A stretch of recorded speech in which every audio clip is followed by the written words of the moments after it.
Recientemente, el cantante de música urbana Arcángel está siendo funado por dar declaraciones polémicas sobre la conquista de América. Nosotros éramos indios, llegaron esta gente y nos pusieron a hablar, y nos pusieron a creer, y nos pusieron a valer.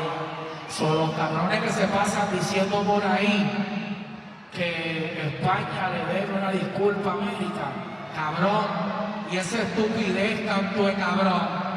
¿En qué mundo tú vives? Quitando el hecho de que si él utilizó el término indio como algo peyorativo o no, él se refiere a las poblaciones que habitaban el continente americano antes de la llegada de los españoles. En realidad, cuando los europeos arribaron al Nuevo Mundo ya existían lenguas predominantes en el continente. E incluso ya existía una lengua unificada para el comercio, como es el caso del náhuatl, que tenía muchos hablantes, porque era necesaria para participar en las intrincadas redes de comercio de Mesoamérica. Obviamente Arcángel no es ningún historiador ni antropólogo, pero sí pienso que hay que tener un poco de prudencia antes de dar este tipo de declaraciones, más cuando las dices con tanta seguridad. Obviamente los pueblos prehispánicos eran más desarrollados que lo que la percepción generalizada muestra. Para darte un ejemplo, el sistema de diques de la Gran Tenochtitlán era sumamente avanzado, al punto que cuando los españoles se asentaron en esa zona, sufrieron inundaciones por no saber cómo manejar ese sistema sumamente complejo. También me choca un poco que piensen erróneamente que aquí no existía nada antes de ellos, cuando en realidad las estructuras más importantes las empezaron a construir aprovechando los materiales de los templos ya existentes. Exactamente con esos materiales se construyeron muchas de las catedrales más importantes del continente. Gran parte de los sitios donde los españoles se establecieron eran lugares donde ya había comunidades originarias establecidas. Al igual que gran parte de los caminos que se utilizaban ya existían antes de la llegada de los europeos. También existe un prejuicio erróneo de que en Mesoamérica se vivía en la Edad de Piedra cuando no era precisamente así. De hecho, ese concepto es algo más europeo. Podemos encontrar sitios arqueológicos en Yucatán, México, donde se trabajaba la metalurgia. O en Honduras tenemos, por ejemplo, el sitio arqueológico El Coyote en Santa Bárbara, donde se han encontrado hornos de procesamiento de cobre y creación de herramientas de cobre. Por cierto, tengo un video sobre este sitio arqueológico en mi perfil, te invito a verlo. Ok, en este punto ya aclaramos que sí existía un desarrollo interesante y significativo en los pueblos prehispánicos, que en materia de algunos aspectos podrían llegar a superar a tecnologías que poseían los españoles, como en agricultura e ingeniería. Bueno, también existe una idea errónea de que la conquista se logró por superioridad tecnológica cuando en realidad no fue así. Fue algo más político que dependió de alianzas político-militares con pueblos que ya estaban en la zona. Ojo que con esto voy a aclarar el siguiente punto. Realmente la conquista se logró principalmente por una fuerza militar de pueblos que ya existían en Mesoamérica, que paulatinamente se fueron asimilando con aspectos culturales y políticos traídos del extranjero. Ya ni siquiera solo de Europa, también de Asia y África. Personalmente me parece algo erróneo juzgar el desarrollo de las civilizaciones como si fuera el Age of Empire, el que pasa de la edad 1 a la edad 2, cuando en realidad cada cultura se desarrolla de manera asincrónica, dependiendo de factores sociales, culturales y demográficos. Y eso no quiere decir que una sea mejor que la otra. Ahora, con respecto a que si España debería pedir perdón por lo que pasó en la conquista, la verdad es que me parece ridículo a estas alturas del partido, cuando en realidad no veo a quién deberían ir dirigidas esas disculpas, o si tienen caso o no, cuando en realidad son conductas repetitivas que han ocurrido en muchas ocasiones en la historia. Y en dado caso, nosotros que somos hijos del mestizaje, que tenemos sangre del opresor y el oprimido, ¿deberíamos de pedir disculpas? La verdad, desde cualquier lado que lo veas, suena ridículo. Sería como que la ONU tuviera que pedir disculpas porque el Homo sapiens exterminó al Neandertal, solo por dar un ejemplo. No tienen ningún caso ni valor a la larga. Y sinceramente me da rabia porque algunos gobiernos que exigen eso ni siquiera se preocupan por sus comunidades autóctonas, que viven en su territorio. Todo lo contrario, por ejemplo, la minería a cielo abierto está afectando directamente a los mayas chortí en Honduras. Y ese es un ejemplo de muchos casos de cómo estos grupos son marginados y despojados de sus tierras y cultura. Yo pienso que en lugar de pedir disculpas que no llevan a nada, deberíamos de enfocarnos en desarrollar un ambiente que permita la preservación y el respeto a estos grupos que son nuestra herencia viva y que poco a poco van desapareciendo. Este video es patrocinado por mi libro Kion, Los pensamientos y poemas del perro, disponible en Amazon a nivel mundial. Si te gustó el video, te invito a comentar y compartir. Espero que esta información te haya asombrado y nos vemos en otro video.